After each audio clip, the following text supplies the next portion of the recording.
La dermatite atopique modérée à sévère est une maladie invalidante qui se caractérise par un prurite ainsi que des lésions d'eczéma.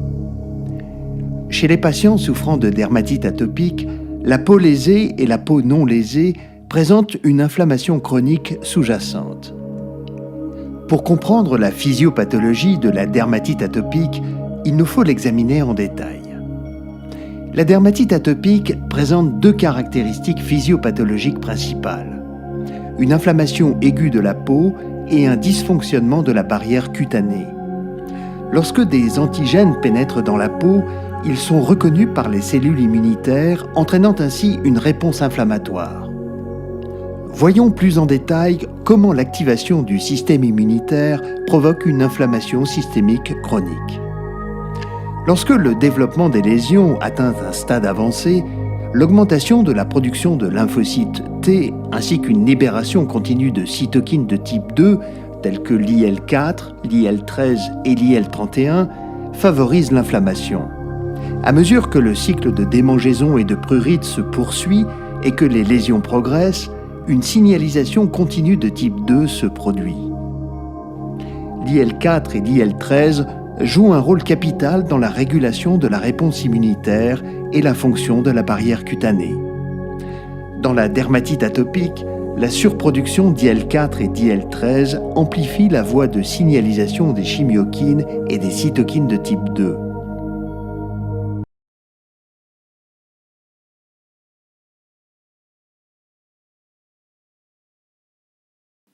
Elle active la voie de signalisation de la réponse de type 2 ou inflammation de type 2 et a un effet sur la fonction de barrière cutanée.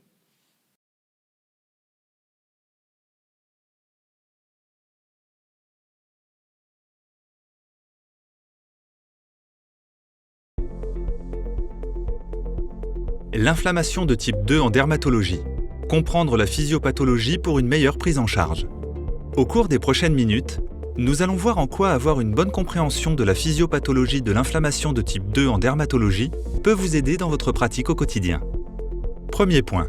Lorsque notre système immunitaire fonctionne normalement, il joue un rôle protecteur contre les agents pathogènes.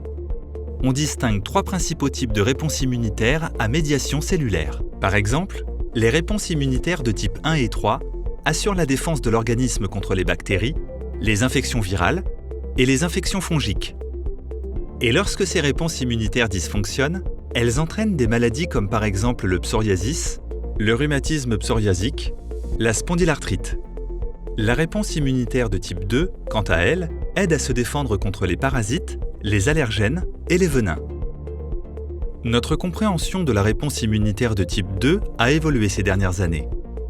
Nous savons désormais que le dysfonctionnement de la réponse immunitaire de type 2 provoque l'inflammation de type 2 et entraîne des pathologies inflammatoires. Dans la dermatite atopique, l'inflammation de type 2 est prédominante. La surproduction des cytokines de type 2 est responsable de l'inflammation et donc de la pathogénèse de la dermatite atopique et des répercussions cliniques de la maladie, de la phase aiguë à la phase chronique. Altération de la barrière cutanée, augmentation de la sensibilité aux infections, prurite, provoquant ainsi les lésions de la dermatite atopique. Deuxième point.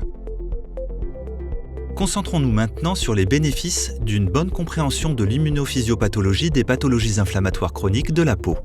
Avoir une bonne compréhension de ce mécanisme permet de développer des traitements ciblés qui modulent de manière ciblée la réponse immunitaire, conduisant à de nouveaux traitements efficaces avec une balance bénéfice-risque améliorée, permettant ainsi une utilisation de ces traitements au long cours pour un contrôle de la maladie à long terme et donc une optimisation de la prise en charge des patients. Troisième et dernier point.